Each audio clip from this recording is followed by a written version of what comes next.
भगवान का वाराहावतार का यहां वर्णन है और ये कह रहे हैं कि भगवान ने पहला अवतार लिया पृथ्वी के उद्धार के लिए, सूकर रूप धारण किया।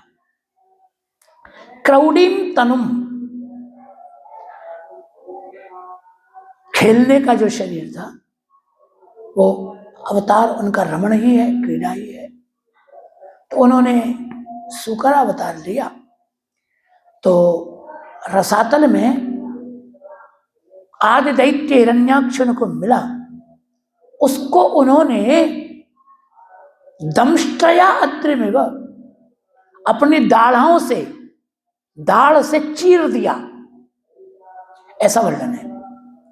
लेकिन तृतीय स्कंद का 19वां अध्याय जब खोलोगे, भले खोल लो, तृतीय स्कंद का 19वां अध्याय, उसमें विस्तार पूर्वक हिरण्याक्ष के वध का वर्णन किया गया है 19वें अध्याय में।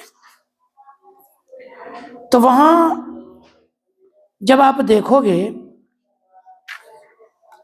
तो श्लोक संख्या 25,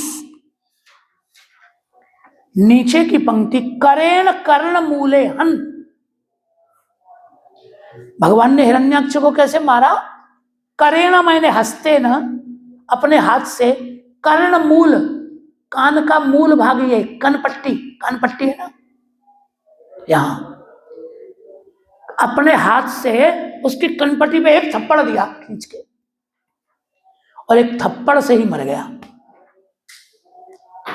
क्रोध में एक थप्पड़ मारा, रक्त वमन करता हुआ 26वें श्लोक में मर गया।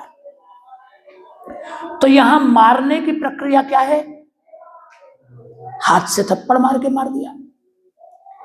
और यहां 8वें अध्याय में, 7वें अध्याय में, पहले श्लोक में, यहां मारने की प्रक्रिया क्या है?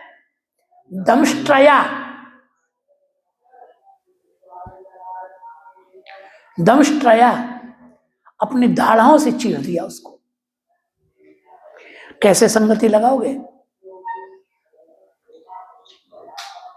संगति कैसे करोगे? देखो, हम यहां कथा वाचने तो बैठे नहीं है, तो कहीं भी सुन लेना, और आप लोगों को भी कथा वाचनी है कहीं ना कहीं।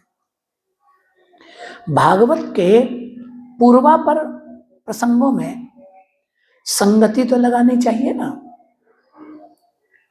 तो इसके 2 समाधान हैं।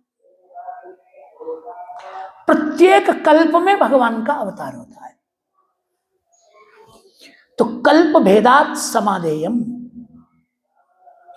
किसी कल्प में थप्पड़ से मार दिया और किसी कल्प में भगवान ने दाढ़ से मार दिया, दाढ़ा से चीर दिया। दोनों ही बातें यथार्थ हैं, कल्प भेद से दोनों का समाधान हो जाता है। इसलिए इस बात को समझना चाहिए।